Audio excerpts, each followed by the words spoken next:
రాయలసీమకు అందించి జలధార జలహారతి కార్యక్రమంతో నీటి భద్రతకు బలమైన పునాది వేసింది. ఒలింపిక్స్ లో ఈ కార్యక్రమం ద్వారా లక్షలాది మంది రైతులకు శాస్త్రీయ వ్యవసాయ పద్ధతులను చేరవేసింది.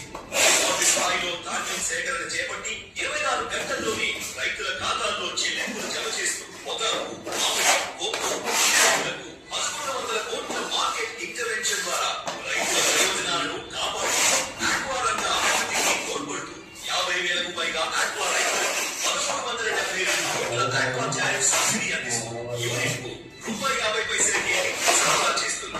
13.5 లక్షల మంది రైతులతో ఫార్మర్ ఆక్వా AI ఆధారిత వ్యవసాయ సలహాలు, మార్కెట్ ధరలు, పంట సమాచారాన్ని చేరవేస్తూ ఈ క్రాప్ నమోదు చేస్తూ వ్యవసాయంలో సాంకేతిక విప్లవానికి శ్రీకారం చుట్టింది. 10 లక్షలకు పైగా సాయిల్ హెల్త్ కార్డులను రైతులకు అందించింది. 11 లక్షలకు పైగా రైతులను ప్రకృతి వ్యవసాయం వైపు ప్రోత్సహిస్తూ సుస్థిర సాగుకు సూత్రాల కార్యక్రమాన్ని అమలు చేస్తూ వ్యవసాయాన్ని మరింత లాభసాటిగా మార్చే దిశగా ముందుకు సాగుతోంది.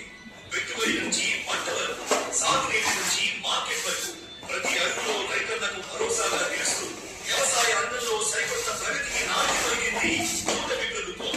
ఇప్పుడు రెండో ఏడాది తొలి విడతగా 2026 జూన్ 20న ప్రతి రైతు కుటుంబానికి ₹7,000 చొప్పున పెట్టుబడి సాయాన్ని జమ చేశారు.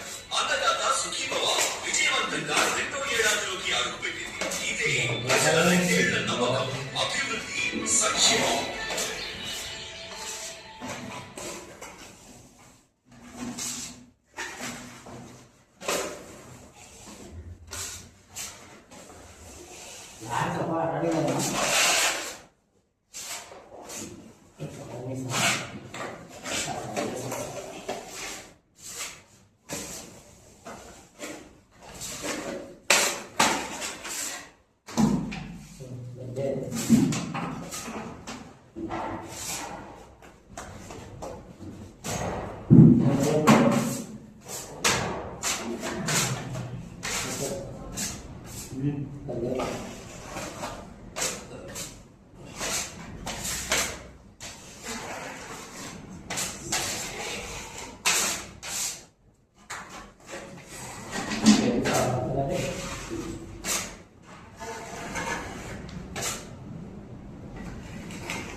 ఈ పని ఎవరికి వచ్చింది అప్పుడు